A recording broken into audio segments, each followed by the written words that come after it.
And we are back!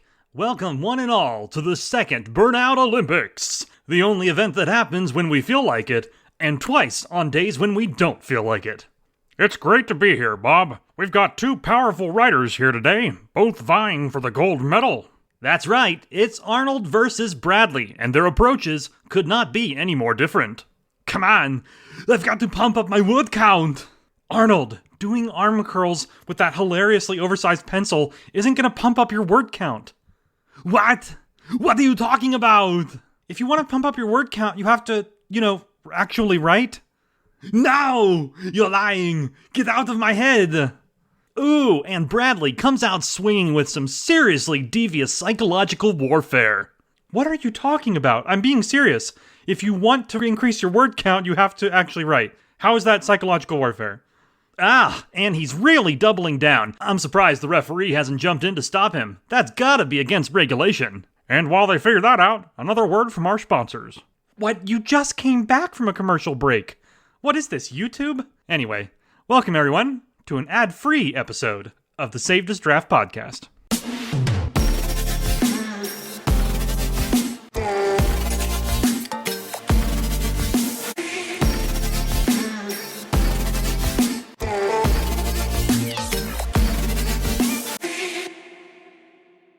Welcome, everyone, to episode 25 of the Saved Us Draft podcast. You may have noticed that I didn't post every day this week like I normally do, and there's a few reasons for that. While I've been largely posting daily, sometimes life gets in the way, and unexpected things come up, and that was the case this week. But in general, I've had some exciting opportunities come up behind the scenes as well. All that is to say, I probably won't be posting every single day going forward.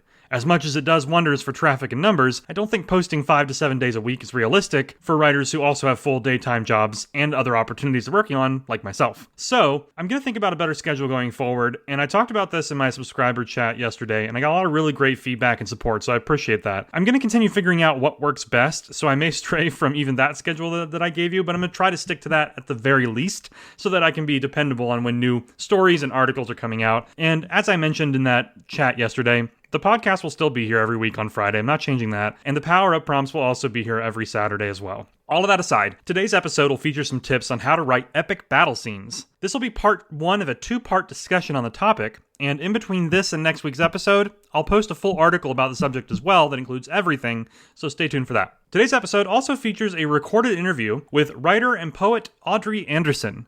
She and I had an amazing conversation about her work and what inspires her, so stay tuned for that later in the episode. We'll also be looking at our weekly shoutouts, alongside the level 3 stories submitted for this week's Power Up prompt. And, if you can believe it, we got a request for Voidy this week. Mina Howell asked him to read an excerpt from his Cuttlefish romance story he's working on. So, against my better judgment, I'll be letting him read that as well later in the show. Alright.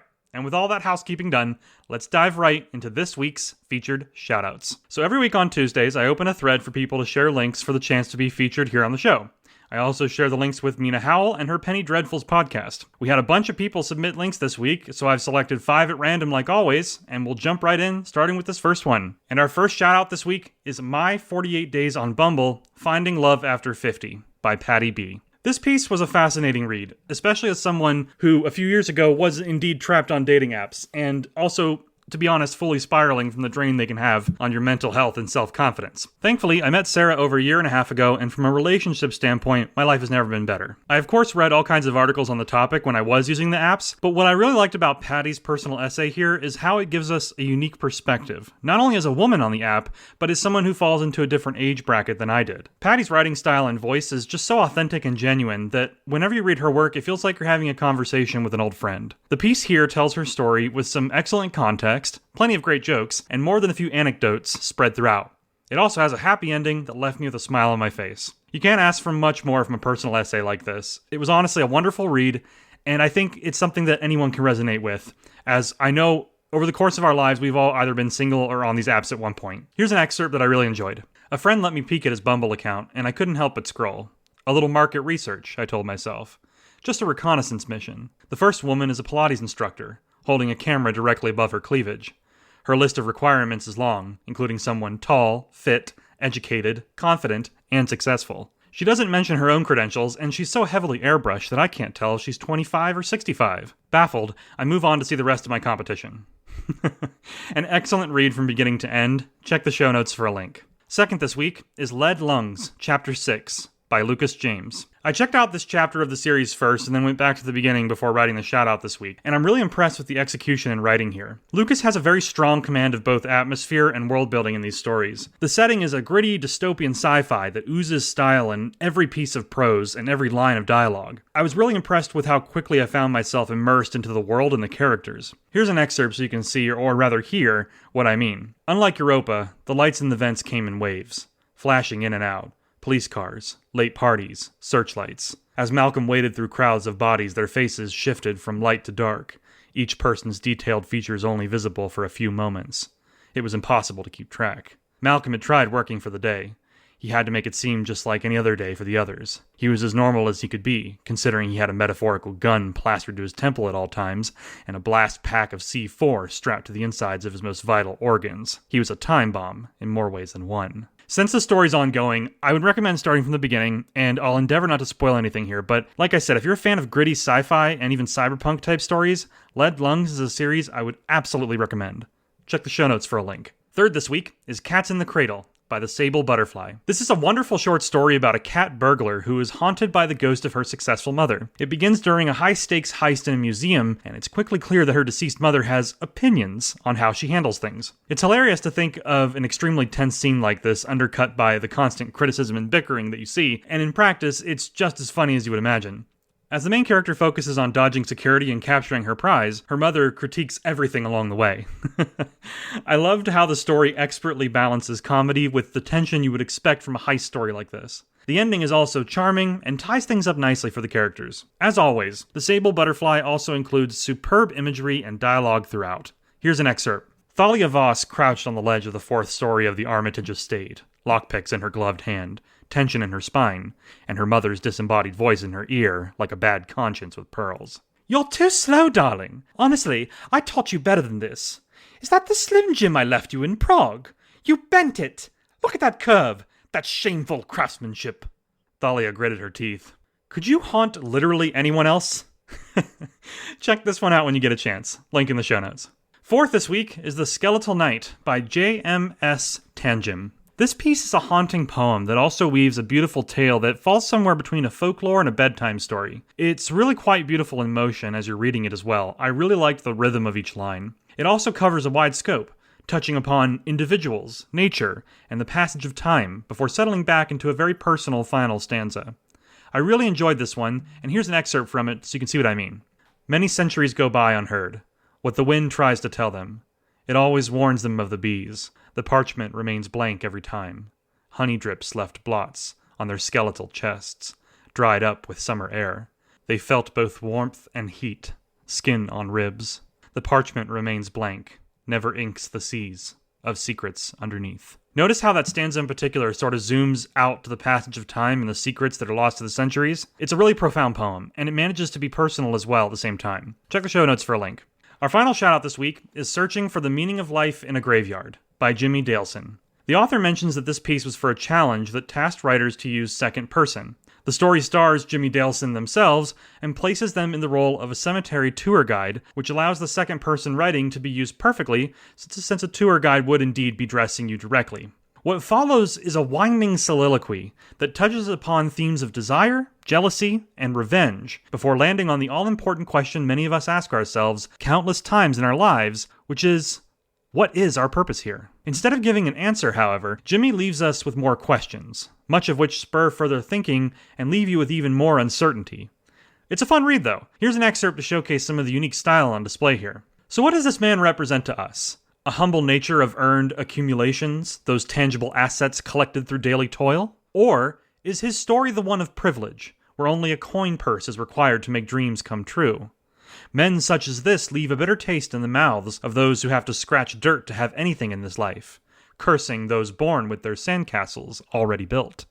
At just under 1,000 words, it's a quick read, and it's well worth your time. Check it out at the link in the show notes. Alright, and next up, let's take a look at this week's Level 3 Power Up Prompt Stories. In this part of the show, I'll look at people who participated in my new weekly Power Up prompts, and specifically, I'll call out stories that used all three elements of the multi-layered prompt, thereby earning them a designation of Level 3. You can find a new Power Up prompt post on the Writer's Journey every Saturday if you'd like to join in. Remember, you can use anywhere between 1 to 3 elements of the prompt, and I'll check it out. If you go for level 3, though, your story will be included in this new segment of the show each week as a bonus. And as much as I would like to give all of these stories the same treatment as our weekly shoutouts just before this, the truth is that time is not on my side. Even so, I'm hoping that these quick shoutouts focusing on the unique elements of each story will entice you to go give them a read, and, as always, I'll have a section in the show notes for all these links as well. And with that, here are this week's Level 3 Power Up Prompt stories. First up is Rumble by Melanie Cole. I loved this one because it took elements of the prompt and then brought them into the real world. Melanie herself has done disaster work, so she used that experience to tell a story here that totes the line between reality and fiction in a wonderful way. It's got some great intensity and a really cool set piece at the end that ties it up nicely, so check it out. Next up is Some Sacrifices Are Worth Everything by Tricia Meyer. This one caught me off guard in the best way because it expertly subverts expectations as you read through it. I don't want to say anything else except that you should just read it, because honestly, you'll think you'll know where it's going, and then that final act is going to hit you like a ton of bricks. Third is Shipfall, Jekka the Rat by Richard Pack. If you've been listening to the show for a while now, you know that I'm a big fan of Richard's work, but what made this piece stand out in particular was the fact that it's part of a larger world that Richard is creating for a sci-fi tabletop RPG that he's working on. With how good he is at world building, it doesn't surprise me at all to hear he's working on a full-blown RPG, but beyond that fact, this story also does something really cool with the characters that I thought was excellent for this type of format. Instead of giving them all names, the main character decides to refer to them based on their roles in the group. Not only does this keep them at arm's length emotionally, but it helps the reader quickly understand who is who, since there's not a whole lot of word count over the course of the story. As always, another winner from Richard, and his second power-up prompt story as well, so I love to see him engaging with the prompts every single week. It's fantastic. Our fourth level 3 story is Bloom and Doom by The Verdant Butterfly. My favorite part about this story was how it used the great sacrifice portion of the prompt. In this case, one of the characters had a portable device with him that he was using to keep track of a sports game, and so his sacrifice here was missing the game due to everything going on around him. It's such a clever take on that aspect of the prompt, and as always, The Verdant Butterfly absolutely delivers with her trademark witty dialogue and wonderful vivid imagery, so as always, you gotta check this one out.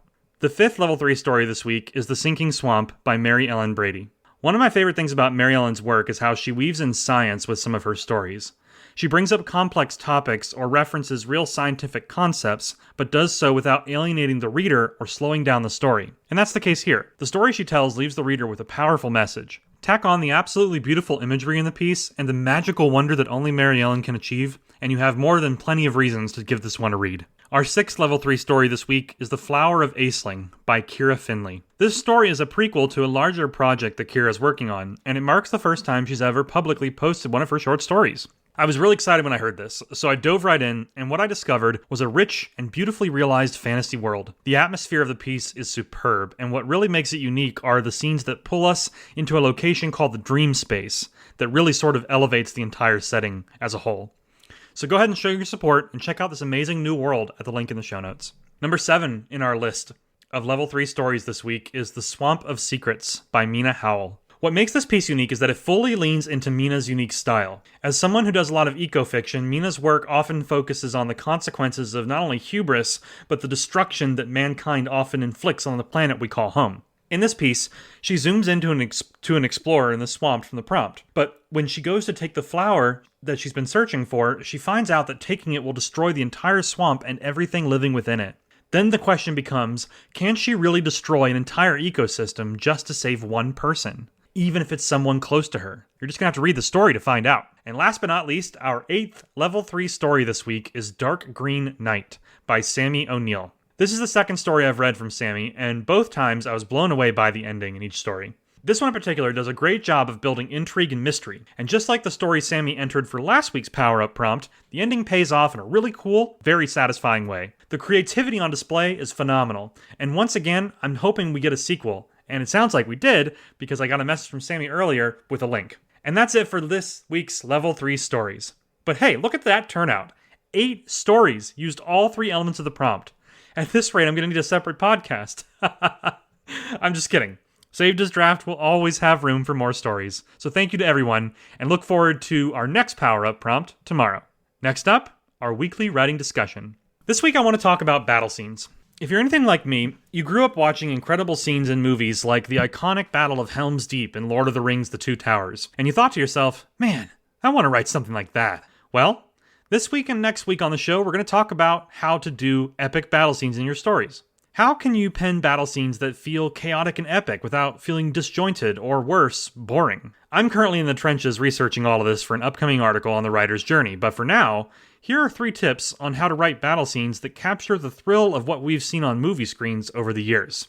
Tip number 1 is to put the characters first. This tip actually comes from Richard Pack, who writes exceptional fiction here on Substack and was featured just now in the Power Up prompt section. He also writes books for Audio Mazes. I was on a writing group call with Richard the other week, and I asked him for his input on this topic, and here's what he had to say. He said to focus on how the conflicts between characters manifest themselves in the fight. Think about what they've done to get to that point. If you're doing a fight where it's 1v1, you should focus on their motivations and their decisions that they're making in that moment. Richard also advised writers to think about how the manner in which they fight could inform more about the characters themselves. These pivotal moments can also be an opportune time for your character to move past an obstacle or master a skill they've been working on. So consider making battles feel more epic by using them as a rite of passage or a major turning point for your character's arc as well.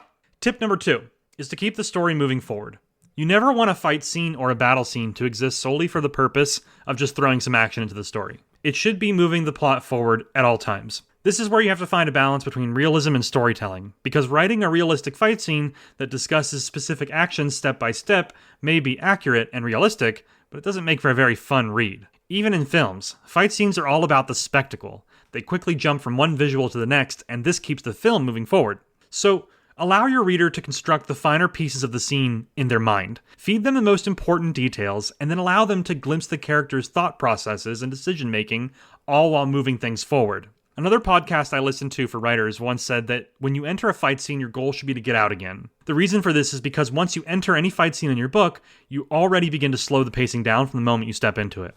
So, my advice is, get into the scene, leverage that momentum, keep your sentences short, and keep your focus tight on moving the story forward while trying to reveal more about the characters and their mindsets throughout the scene. Tip number 3 is to keep the stakes high. One of the biggest appeals when it comes to battle scenes is the thrill of not knowing whether or not your favorite character will survive. It's that combination of danger and fear that makes them thrilling. So, when you get into a battle scene, my advice here is to let your character or characters get wounded. Show the reader that they aren't riding into battle with a full suit of plot armor. Remind them that there are real stakes to this fight. Now, you as the writer will know whether or not they're going to be fine, but lean into the fact that your reader doesn't. Make them fear for the life of this character they've come to know and love. By doing that, you'll get them emotionally invested in the scene, which is precisely the point. And that's all for part 1 of this discussion, but stay tuned for a full article on this topic next week, followed by more tips in this segment of next week's podcast episode. All right, let's move on to our featured guest interview for this week. This week's guest is a writer and poet named Audrey Anderson, who joined Substack almost exactly the same time I did. I first encountered her poetry in the form of a piece called The Tot. I clicked on it thinking it would just be a funny poem about tater tots. But let me tell you, it wasn't. In fact, it's short enough that I'd like to read it for you right here before we get into our interview. One lone tot lays like Frankenstein's missing finger. Cold, dead, crunchy. Fingers scrape the pavement like leaves. Alas, in shadows it crumbles. Gone, but not forgotten. Only the grease remains. So yeah, I came for a poem about a tater tot, and instead I got a commentary on loneliness and the fear of not leaving your mark on the world. Toss in that wonderful word choice, and honestly, I was hooked on Audrey's work from the beginning. So I immediately dove in and read some more of her poetry, and the rest is history. Up until today, I still find incredible pieces where Audrey frames everyday things in a new light. And later on, Audrey started publishing personal essays and articles about her experience with the supernatural, and I really enjoyed reading those as well. I consider myself someone who's very open-minded. I'm painfully aware of how little we know about reality and the universe. So yes, science is important and valid and should be considered, but not even science knows everything. So, in my opinion, I think it's important to keep an open mind as creatives. Even if you don't necessarily believe in certain things, the messages and concepts they bring can inspire new stories. At the end of the day, I'd like to think a world where magic could be real is far more interesting than one where it's not. So, I prefer to keep an open mind, but that's just my approach. So it's for those reasons and many more that I really resonated with Audrey's work, and I knew I wanted to have her on the show, so I'm really excited to welcome to this week's episode of the Save This Draft podcast, writer and poet, Audrey Anderson, and we'll jump right into her interview, starting now. All right, everybody, and I'm excited to welcome to the show a writer and poet as well. Her name is Audrey Anderson. Thank you so much for coming on to the show, Audrey. Thank you. So What a let's start delight. off by having you tell us a little bit about yourself and your creative journey thus far. Okay, but first, I have to give a shout out to Brad, just because he's probably too humble to do that for himself. So I got on Substack in January, and he got on around, I think maybe within the same 24 hours. And this guy's like hustle, like I'm just like amazed watching you, Brad, that I'm logging in. I'm like, oh my gosh, he's doing this, he's doing that. Like, look at all these people that he's talking with, and he's engaging in all these communities. And so, like, I'm just so impressed. And I just needed to say that first thing. So, anyway, I'm sorry. Well, no, Okay. no, thank you, thank you. I truly appreciate it, and you were exactly right. I definitely try not to harp on myself too much, but I truly appreciate the shout out. Thank you. Sure. Okay, now all about me. No, I'm just kidding. Okay. Oh God, where to begin? So I'm Audrey Anderson. I'm a Sioux City, Iowa writer, fantasy writer, also high school English teacher. So, like it's kind of crazy to be on a public platform with my first and last name because we public teachers really feel like, we're being watched or whatever by the community. And the things that I've been writing about are like scaring me that I'm like, I have coworkers adding me and I'm writing about like paranormal stuff. And I'm just like, oh my God, but it's been so much fun.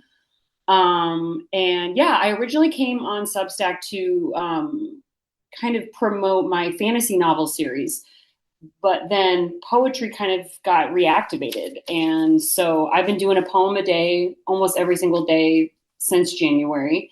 And it's reignited a poetic way of like seeing the world again. It's been so beautiful. And so, yeah, that's me. And I'm a total weirdo. So love all those weirdos out there. Oh, that's fantastic though. I didn't realize you were writing a poem per day. So you've been doing that since you joined, you said? Well, okay. I had a streak going. Yeah. I was one of those Duolingo people that would like be like, oh no, it's 11:56. Like I need to, and then it's like, okay, I was doing a poem a day, like through the flu. And then I was like, just stop. Like, calm down, take a day off. And so I think maybe around March, I was like, calm down, honey, and like do it every like 2 or 3 days. So I should Sure. not have said a poem a day here in June, but yeah. Okay. Okay. Yeah, no, Yeah. that's Yeah. that's still really good. I myself was publishing, I still publish mostly at least once a day, but I have kind of pulled back a little bit, giving myself like weekends, for example, back. Yeah. For real. Okay, Like cool. fill the well, as they say. Exactly, exactly. Yeah. So my second question here is, when did you kind of first realize or sort of decide that you wanted to be a writer? And do you recall the first kind of, story or poem that you ever wrote? Yeah. Geez. I mean, I was extremely verbal as like a toddler to the point that it scared people. And I remember like I crawled out of my crib and like spied on my mom and her cousin and like eavesdropped on them. And like I didn't know how to write then, but I totally would have written it in a notebook. And then I crawled back in the crib and they have no idea I did this. My first like book that I wrote, my mom saved. It's a little folded piece of paper, stapled kind of thing. And I drew pictures of animals, and every single page is animals drinking water. And oh my God, there's my dog barking for water right now in the background. So really riveting that like the tiger drank its water, the dog drank its water. And like that's so cute that she saved that. And then I went through like a Goosebumps like knockoff phase in fifth grade where I had a little notebook in my desk in my 90s elementary school desk, and I would write these spooky stories during like indoor recess, which I always wanted it to rain so that I could have indoor recess and just like rip on my peers with these haunted tales of elementary kids. God, what a fun time. And then that kind of progressed into my ninth grade year. My English teacher, who I'm not going to name, we just didn't do much on Mondays or Fridays. Okay. So like, I just would open the textbook because I would be bored and be reading all these classic short stories. And then I started buying legal pads and I started writing a fantasy novel on legal pads. And then, God, I'm so old, you guys. I would type it on these word processors I got from Goodwill, like from the 80s. And I wrote 2 fantasy novels in high school. And so that's kind of how that started. And then I kind of like just got into poetry after that in college and whatnot. and that's where we are today. So Very nice, very nice. So, correct me if I'm wrong. Have you posted much of your fantasy story work at all on no, Substack? Okay. no, I was gonna say the fantasy side of things is news to me, because I've read obviously, yes, a lot of your work. Would you care to yeah, share any kind of inspiration there, or sort of like what some of the yeah. high level themes are that you do when you write fantasy? Yeah, so yeah, I'm still trying to figure out what I'm doing, but I'm pretty sure we're going to indie publish. And I'm going to say we because my husband Greg and I are co-authoring the fantasy series that we're working on. These are the Hux Turner books. And oh my God, just saying it out loud gives me chills. Like it saved my life during COVID to just go into this amazing world that we're building together. And God, though, it's been 6 years, I think. We have 3.5 books done. And we were like, oh, these are long. Like, and so when we started thinking about publishing, like we were like, look, we're going to tell the story we're going to tell. And then we looked at the length and, that's the thing that kind of made me be like, you know what? No, indie publish, because it was like, these are too long. Like you need to cut them in half and you need to like do it this way. And so what we did, so the first book was called Hux Turner and the Emerald Door. Then we just changed it to the Emerald Door because we're like, that sounds way too Harry Potter. Like, no, right? Then we realized that we needed to rework because you can't take a book and split it in half and then just like end it. Like you need a whole plot pyramid, right? And so we've been like slowly rewriting this for 5-6 years and I'm just so stoked. So basically the Hux Turner books are all about, these are young adult fantasy. And it's those friend vibes where you just like have your friend group that you just love so much. And it's a coming of age story. Like Hux has a temper. That's his big flaw, right? And him and his friends basically get sucked into a portal at like the carnival. And then they go into the world of Jolly Hollow, which think like Sleepy Hollow 1700s vibes. Like there's a Pumpkin King, there's tyranny that they're fighting. He gets split up from his friends, and Pete Moss is his best friend, and Sophia Starling. Sophia ends up having her own timeline, or I'm sorry, POV narrator. And there's a journey of witchcraft and alchemy, and it's so dope. Like I am like so proud of it, and just thinking about it gives me joy. Like the world building that we did was like amazing. And there's like psychedelic vibes with like Beatles lyrics worked in. And I mean, I literally have like an Apple playlist for every character. And my favorite character is the villain, of course, which that person will get a POV narrator as well. And so it is like my whole heart and soul in these books.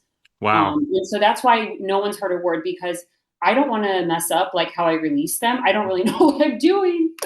So probably be releasing them on Substack in little bits, maybe. Okay. That's what we're looking at. So Okay. Well, that's fantastic. Yeah, thank you for sharing. That sounds incredible. I love the world. I love the sound of the characters. I think it's and fantastic. The station, I'm so sorry to interrupt you, but the Station Between Worlds is now the name of book 1. So Station Between Worlds is my newsletter, and when they go through the portal, they end up in a train station that connects them to other dimensions. And that's gives me chills just talking about it. So, I forgot to mention that. Yeah, no, that is really, really cool. I love that it connects them. I've always loved the name of your publication. I always thought it like really stood out. I thought it was a really cool and unique name, and now I love it even more. Thank you. That's fantastic. No, it's just the last thing I was going to say is that I love that you also co-authored the books with your husband. That's fantastic. Yeah. So how does that work? Do you each kind of take different chapters, or like what's the collaboration look like there? So basically, we complement each other's strengths and weaknesses. So one person has to be somewhat in charge of planning the plot, because otherwise, like two people could just be like, you know how like your subconscious mind will like do little things for you, and then you'll sit down and be like, aha, here we go, right? So he designs a lot of the plot, and what happens is, but we really have like work now on flipping roles. So when we first started, he would write an outline of beats, okay? And this was the best kept secret in like writing grad school, was that you take like your favorite novel or your favorite short story and you outline it by beats. You're like, in scene 1, character A enters in character B, and we have a long shot of this, and then we zoom into that, and then someone expresses their disdain at this such and such thing. And so we originally started outlining like famous novels that we love by beats and being like, dang, like these beats, the pacing, how do you get that rhythm and what works in a piece? Okay. After we got comfortable doing that, then we would make our own outlines and be like, all right, in this scene, this is what's happening. And so I can't wait to sit down at the end of the day and look at the little outline with the beats and be like, all right, Pete is going to do this and Hux is going to do this. And then cut to this character doing this. And so basically he writes an outline. I sit down, I fill out the outline. So I get to flesh out the actual page, but I am not paralyzed by indecision, which was totally like my weakness. Right. And yeah. And then it'll flip the other way. Like now that we've gotten really comfortable, I can write an outline, give it to him. Then I'll go do the dishes. Cause we were sharing a laptop for like 5 years. Right. Yeah, because I think my dog spilled a glass of water on my laptop. Oh, and that's no. how we figured out she was blind. So anyway, but yeah, it's like, it's cool because I'll also challenge him and be like, hey, would this character really do this? And then he'll be like, oh no, you're right. And the other thing that's my favorite is something we call hallway writing. And like, I am obsessed with liminal space, which is why I love the train station between worlds. It's why I do my psychic stuff. It's because I'm in between waking and dreaming. But we call hallway writing, like you have your exciting action scene A and you have your exciting action scene C, and you have that boring quote in between section that's the B, right? Right. That's my favorite thing to write. How do I get the character from one highlight to another? Give me the quote boring stuff, because I will put in all the 5 senses, which is really, if you look at my poetry, I'm really into imagery and stuff like that. So that's like kind of what I do as my specialty as well. And I did take a big role in the Sophia narrator because I'm a lady and she's a lady. So I'm like, let me write the woman section. Right. No, that makes sense. Yeah. Oh, yeah. So that's basically it. Okay, cool. Well, that's fantastic. Yeah, kind of segueing from that, you mentioned like some kind of some of the psychic stuff, the sort of the ethereal and the liminal. My next question for you was, of course, in your bio on Substack, it says you're a lover of all things ethereal. I was curious, like, what kind of interests or hobbies do you have outside of your writing, and in regards to those things, and how do those things kind of inform or inspire your work? Yeah. I mean, I definitely had like a love of gnomes and fairies because my grandma had like a whole gnome collection because we're all like Scandinavian, right? And so there was always these gnomes around for my entire life.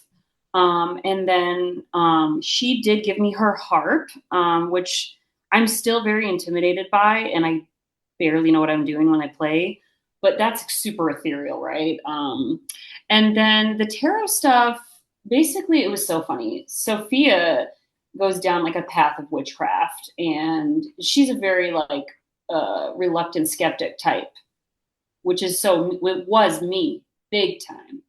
And of course, was there a part of me that wanted to go into that world? Yeah, but I was like, oh no, like that's so embarrassing. Like I was still living in the agnostic, skeptic, cringe, oh, that's embarrassing to believe in magic, right? Well, oh, how convenient that Sophia needs to do tarot in this scene, or a tarot card is in the chapter. I better go buy a deck for research purposes only. And then things started getting weird because I started using it, and like, I mean, just strange things would happen with the cards that were a little too on the nose. And it took me about 5 years to admit what I was doing. And then combine that with, if you read my Paranormal Diaries episodes, those are parts of my newsletter where I'm trying to stop being silent about this stuff, because things have been going, like, I started looking at my life and I was like, whoa, there's been a lot of weird things going on. Like, let's write them all down. I actually just started with me being like, let's write a list of all the weird paranormal things that have happened to you. And there was so much that I was like getting overwhelmed. So if you guys see episode 1 is like, I had some stuff moving in my dorm in college. I had a pair of earrings that moved while I was in the room, totally sober. Like I wasn't asleep. I wrote all about that in episode 1. That was in 2005 at the University of South Dakota. And then the earring moving while I was in the room And I have a photo of something in the room. There's like and it's in the post if you look at it.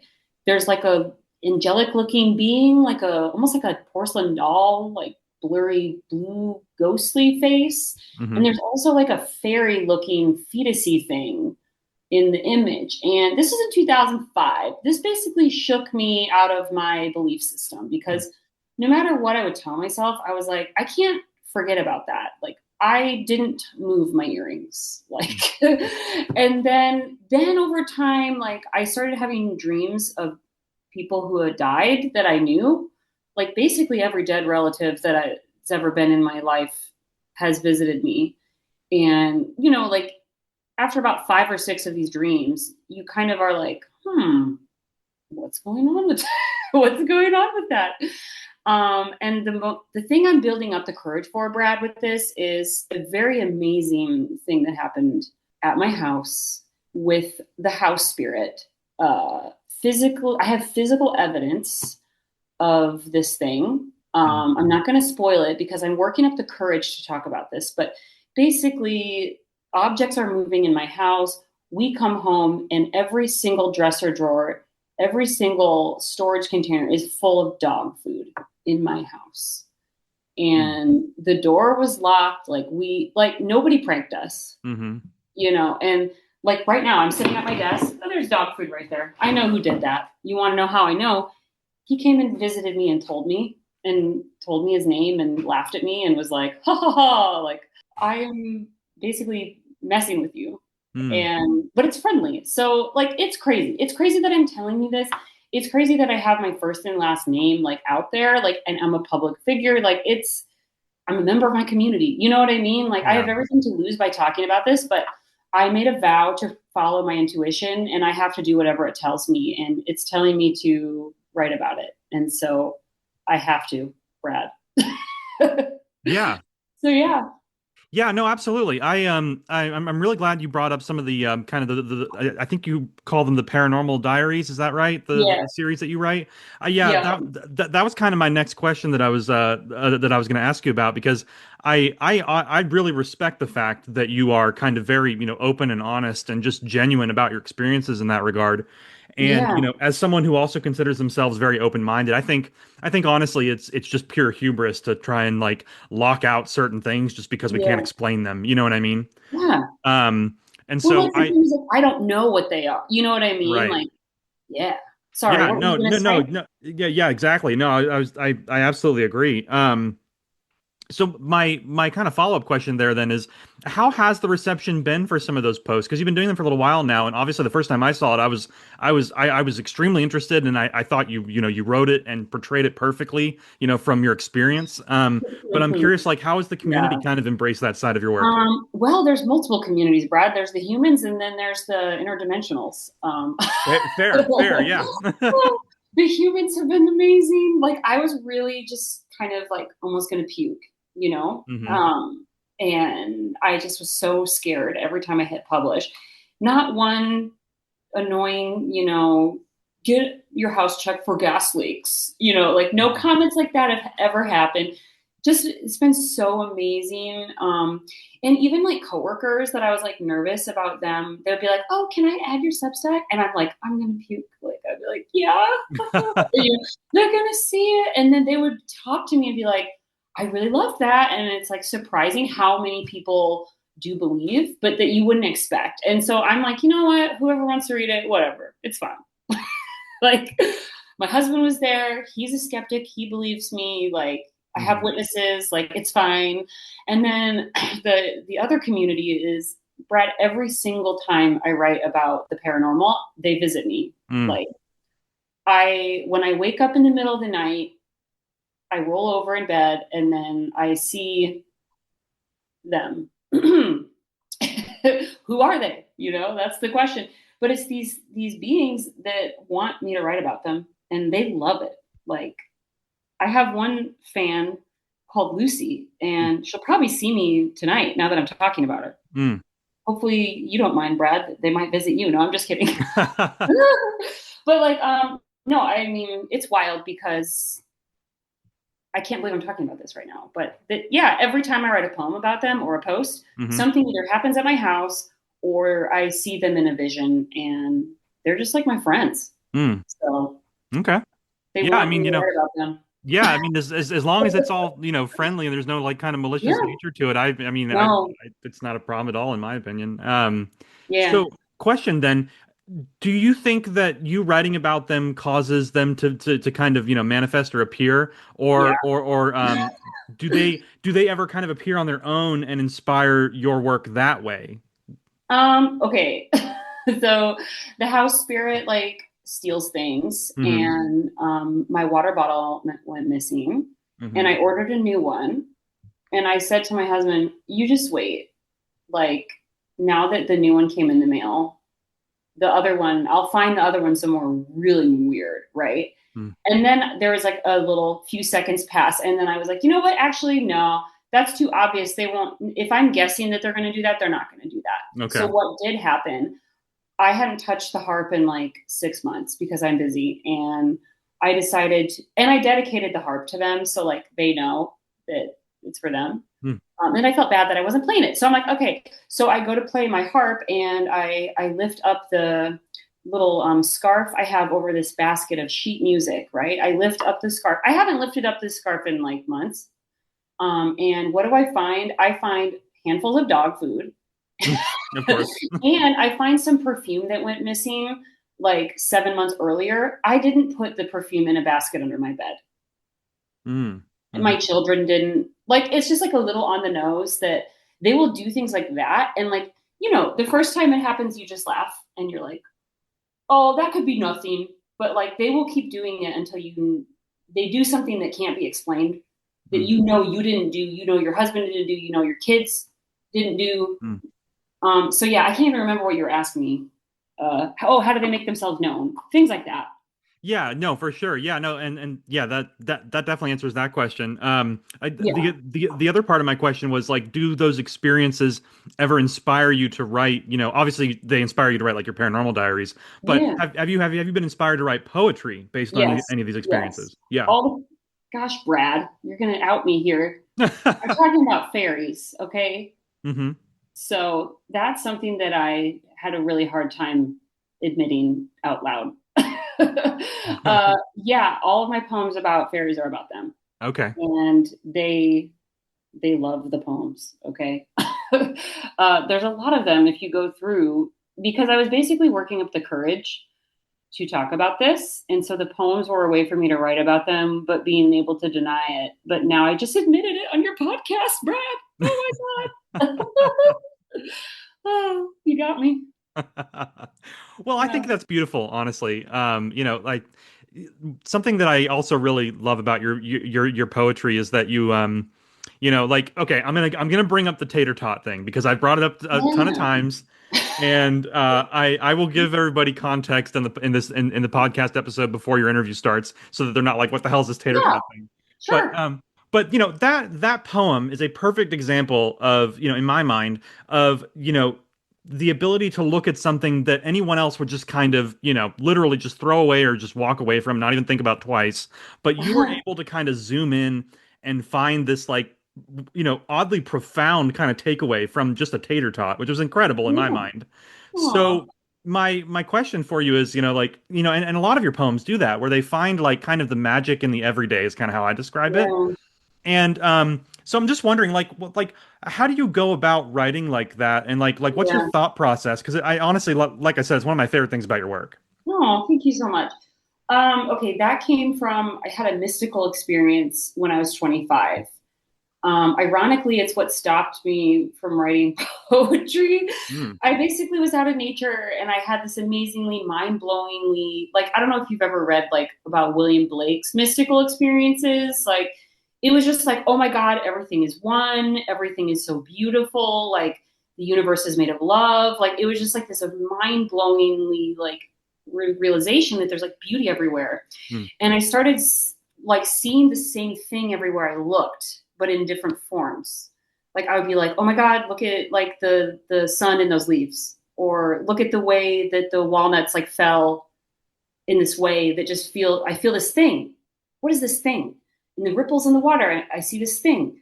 Even in like the negative space between like two objects, I see this thing. What is this? What is this?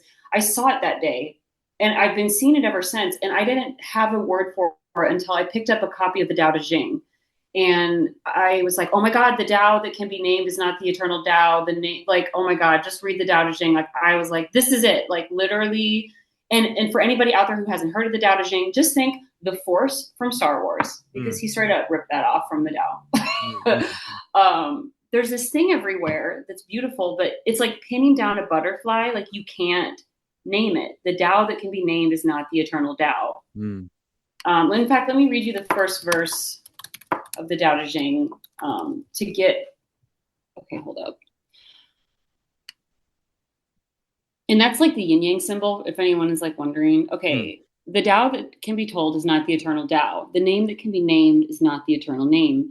The unnameable is the eternally real. Naming is the origin of all particular things. Free from desire, you realize the mystery. Caught in desire, you only see the manifestations. Yet mystery and manifestations arise from the same source. This source is called darkness. Darkness within darkness, the gateway to all understanding. And it's like this thing that like is, you can't, it's elusive. You can't catch it, but it's there, it is. And when you know it, you see it. And the second you try to explain it, you lose it. And so my obsession with poetry is like, how do I describe this beautiful thing that's everything and nothing all at once? Like, I'm obsessed with trying to do that, but yet I know I will always fail because it's literally in its nature that you can't capture it. Right. But you can try. So when I like try to do that, so my poems that are silly about like squirrels and stuff, those are me. But the ones that are more mystical, I go into a trance and I kind of like do it quick.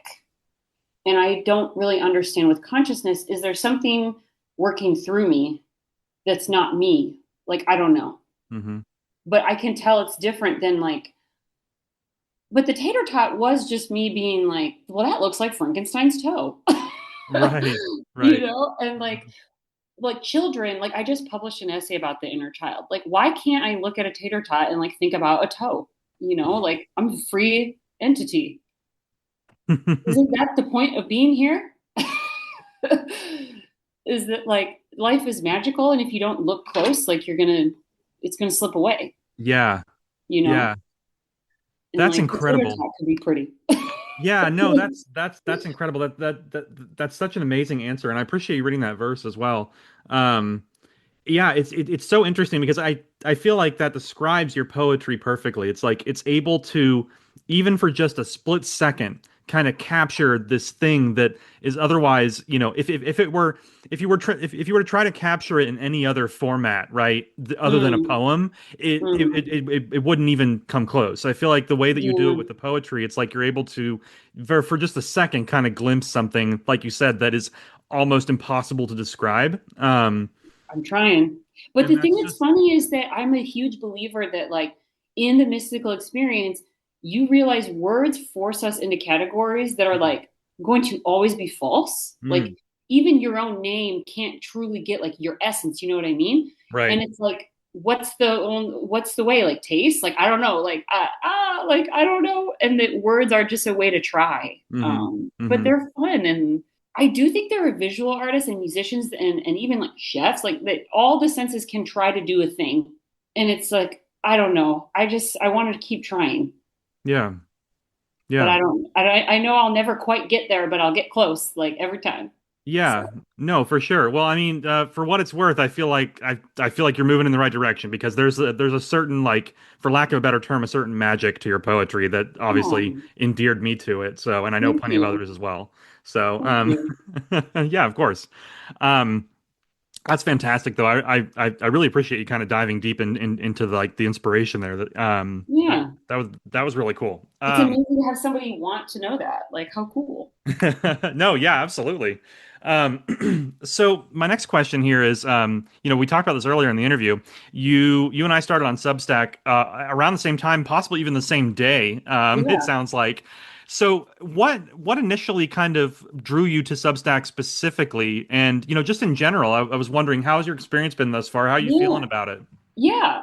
So we had the Hux Turner books done, and I was like, let's do the publishing route. And then it was very frustrating with agents, and it's just crazy. Anybody who's tried it, that there's these very specific requirements, and then you're begging them, please see value in me, please give me validation. And then eventually it's just like, you know what, we rewrote our entire book to fit like what would be popular, and it felt like betrayal. And we're like, you know what, no, we're going back to the amazing magical thing that we had before. But even before deciding that, everybody was like, if you want a chance to be published, you have to have a social media following. And I'm like, I don't understand. How do you have a following to get published if you like, how would they follow you if it's unpublished? Like, I was like, what would they be reading? Like, I didn't get it. Yeah. So I'm like researching it online, and people are like, well, you have to publish other things. And I was like, oh.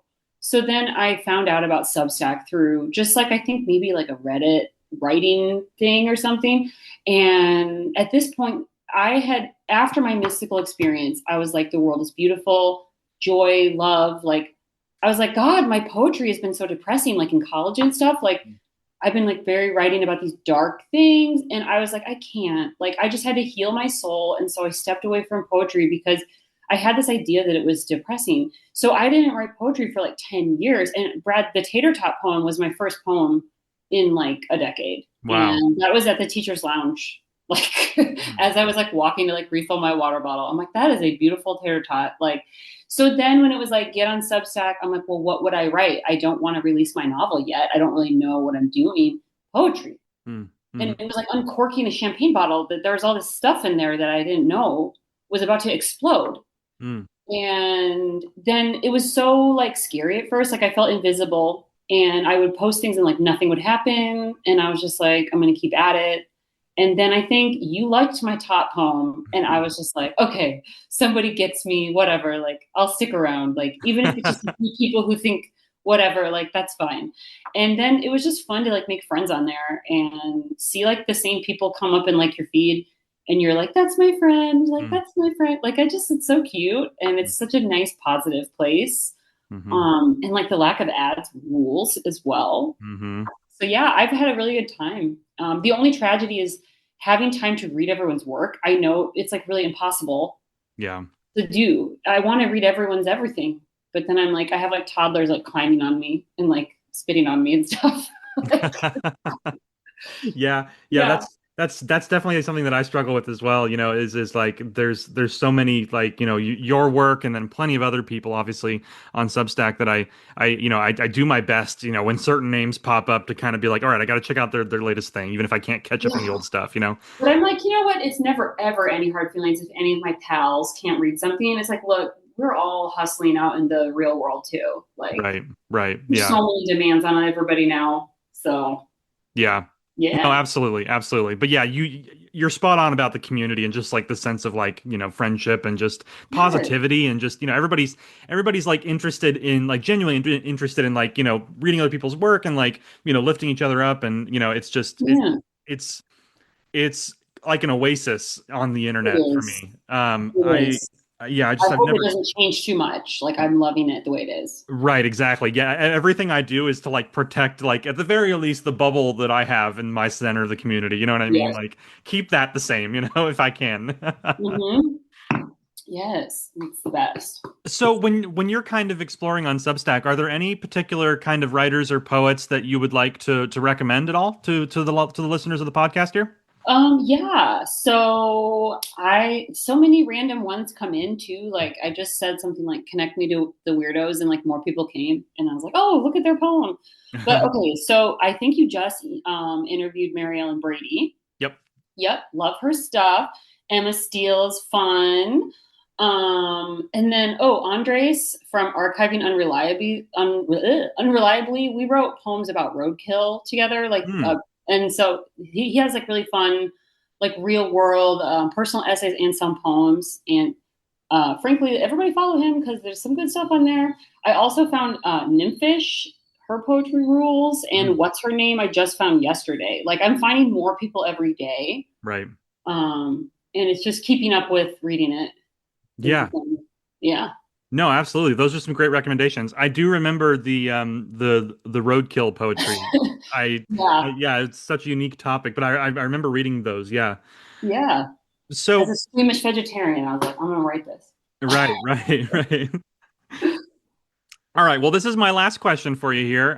We already talked about obviously you're thinking about releasing some of your book Yeah. series later this year. So are there any other kind of big writing goals that you have for the rest of 2025? Any other projects that you wanted to share, or even preview anything that's upcoming on your Substack? I mean, basically figuring out how to do Hux Turner justice. Mm-hmm. My big fear is that I'll do something wrong. I know it's stupid, but I don't really know. I'm still torn between indie publishing and traditional publishing, but like I'm thinking indie. Like I want to be able to have the book that I wrote be read, Mm-hmm. like as it is. I think that when you see like traditional publishing, it gets out of your hands, and I don't think I'm okay with that happening. So I'm pretty sure, I'm 95% sure that I'll be releasing Hux Turner. I just need time to like give it another once over and like make sure it's ready. And I want to peek around at other people's work to see how they do that. Like how many chapters do they do, all of that, like at a time. And so, yeah, look forward to that. But God, and that is just like my heart and soul, like that. And that's the funny part is that you're like, oh, I didn't know you were a fantasy writer. And it's like, yeah, I haven't written like short story fantasy things like other people are doing. Like I don't know. I just feel like it's him or bust. Like, Sure, sure, yeah, yeah. and then the big reveal about the F word that I said fairies to Brad. Right, right. I was like gonna try to figure out when am I gonna be brave enough to do that, and I think that at some point you're gonna be seeing a Paranormal Diaries about the big thing the House Spirit did that made me realize this was real because all of those other stories I didn't think they were real until this amazing thing happened. It would have been 2 Mays ago. Something happened, and I'm gonna write about it. But it involves the House Spirit and how I know that this shit is real. Oh, pardon my French. You're fine. So that's basically it. And poems. And just I wake up every day excited about what I'm gonna write. Mm. And I'm like, it changes like me looking at the world because I'm like, oh, I could put that in a poem. Like I was sweeping like the front like sidewalk and there was like sod. Like the grass had gotten like so nasty that it made like a layer of sod between the sidewalk and the grass. Mm. And I was cutting the sod away and I was like, oh my God, like my great grandfather was born in a sod house. And then the whole poem was born from me like cleaning my sidewalk. And would that have happened a year ago? No. Hmm. Like because I'm on Substack, I'm living in the poem now. And that sounds so cheesy, but it's true. No, I love that. I love that. And I honestly feel the same way. I feel like, it's just knowing that you have like that community and that Yes. platform, it kind of reopens your mind to accepting inspiration in all of its forms, right? Yes. And And just like people are reading it. What? yeah, yeah. No, it's incredible. It's incredible. Like for me, it was night and day. Like it's like you said, you wake up every day excited to write, which is how it should be. No. Love it. So, I'm gonna yeah. get carpal tunnel.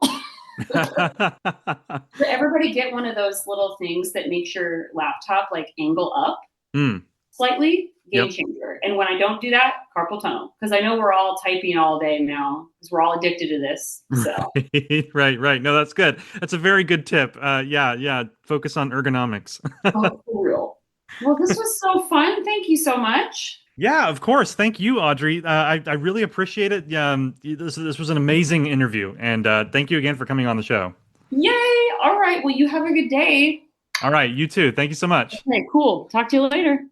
A huge thank you to Audrey again for that amazing interview. And next up this week, against my better judgment, we go to Echoes from the Void to hear an excerpt from Voidy's Cuttlefish romance novel. I can attest, Sir Voidy's the best. He wouldn't dare play it close to the vest. He's here to share, from here into there, the writers and words of which he does care. Hey there, Voidy. Hey, Bradley. So, how many questions do we have this week? It's actually just one, and it's more of a request. Aw, man. I love talking, though. Don't I know it? I've got to write the script for you after all. Huh? What was that? Nothing. Anyway, Mina Howell submitted a request for this week's segment. Okay, well, go on. What is it? She wants you to read an excerpt from your cuttlefish romance that you're working on. Oh, my God. Are you serious? Yes. You're like serious? Yes, Voidy. Like as serious as climate change's effects on the delicate ecosystem of our world's ocean? Serious? Yes, Voidy, but please remember that this is a family-friendly podcast, so don't pick the most, ridiculous scene. Oh, don't worry. I'll be good. But let me tell you, some of the scenes in this book are hot enough to boil the ocean, if you get my drift. I do get your drift, Voidy, and I'm terrified. Okay, well, get comfortable. In this scene, the main character, Voidian, is going to rescue his one true love, Clara, from the clutches of a clownfish named Chad. Okay, I think I'm ready. All right, here goes. Voidian tore open the portal leading to Chad's coral reef with his manly tentacles, which were super long and very thick. He swam out into the ocean and saw his love, Clara, being held captive by one of Chad's anemone friends. The anemone's tentacles were super small and pathetic in comparison to Voidian's. Get your grubby tentacles off her, Voidian shouted. His voice was super deep and really masculine. You're too late, Voidian. Clara's with me now. She wants to be with a real man, Chad said. Voidian laughed because Chad's voice was stupid, just like he was. You're hilarious, Chad. I knew you were a clownfish, but it turns out you're really just a clown. Chad blew bubbles in frustration as he turned toward the coral reef. He's making fun of me! Get him, now! Voidian's many cuttlefish muscles tensed up as he saw Chad's entourage emerge from the coral reef. He spotted a barracuda, an electric eel, and even a hammerhead shark. Come on and get it, Voidian said. I've got enough ink for all you bozos.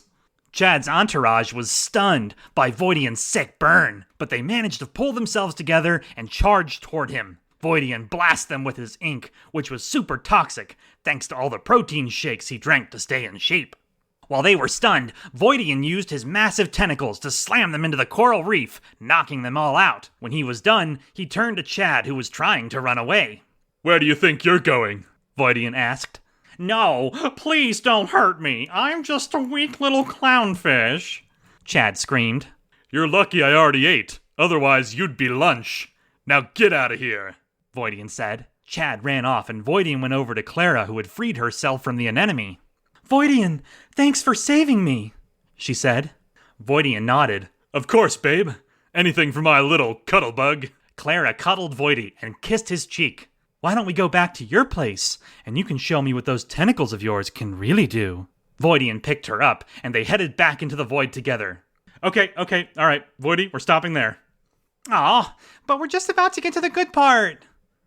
Really? I couldn't tell. Didn't I mention at the beginning this is a family-friendly podcast?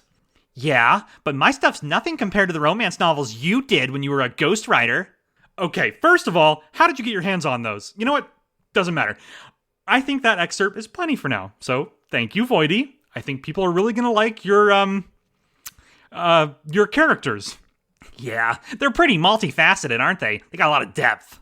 Yeah, absolutely. Okay, anyway, I'll see you next week, Voidy. All right, and now that Voidy has finished showing off his cuttlefish romance, we can get back to the final section of what's coming up next week on Substack. This coming week is bringing with it some personal stuff that I gotta deal with again. I know, it seems like I can never just have a normal week. It's nothing crazy, but it's one of those things where it's been hanging over my head since the beginning of this year, and I'm just really hoping that this will finally put it to rest so I can get on with my life. Anyway, that being said, I'm hoping that it won't slow things down, and we already talked about the updated schedule, so that will help.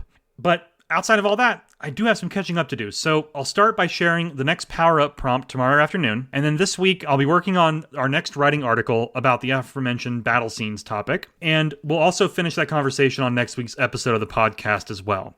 I'm also working on the next Devine prelude this week as well. We'll be reintroducing one of the first Devine characters so you can get reacquainted with him prior to the launch of the series. After this prelude, I'll be writing 2 more, and then we'll have the full cast for the Order of the Pawn locked and loaded and ready to jump into the series. And that's all I've got for this week, friends. But before I wrap up, I just want to remind you all that it's okay to take breaks.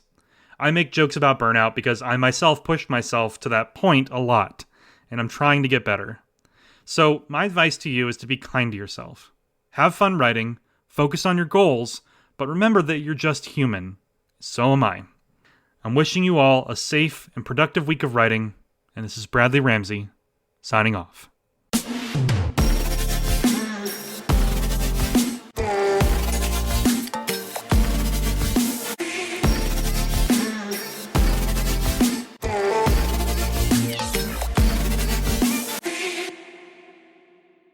And we are back. Holy cow, that was a long commercial break. Hang on a second. Are we the commercial break?